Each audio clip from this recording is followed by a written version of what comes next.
Merci, Madame la Ministre. Ma question est assez simple, je la motiverai dans un deuxième temps. C'est quels sont aujourd'hui les garde-fous dont dispose notre pays et votre ministère pour veiller à ce que les pages douloureuses de notre histoire ne soient pas l'objet de projets parfois inadaptés, au nom parfois aussi de profits commerciaux.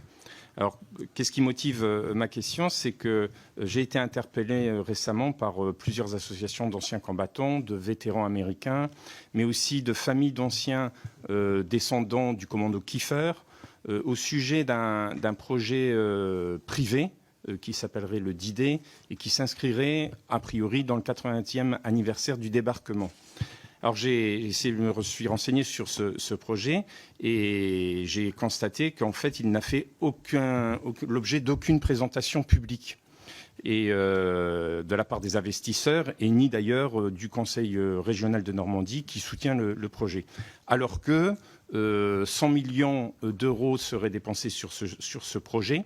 Alors, au début, c'était 100 millions, mais maintenant, on nous dit 25 millions, parce qu'à fur et à mesure que les questionnements se posent, la nature du projet change, qu'il se fait sur 35 hectares de terre. Et vous qui êtes élu local, vous savez bien que les terres agricoles ou industrielles, etc., sont toujours précieuses et que ça demande toujours des débats publics. On ne l'a pas eu.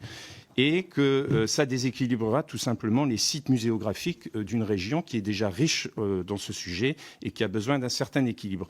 Alors, sans remettre en cause du tout un projet qui peut être bénéfique pour la mémoire, hein, on a tous béni, il y a eu des films qui ont été mémorables et qui permettent de maintenir la mémoire. Enfin, je suis ouvert à tout ça, mais ma question, c'est quels sont vos moyens un petit peu pour réguler tout ça?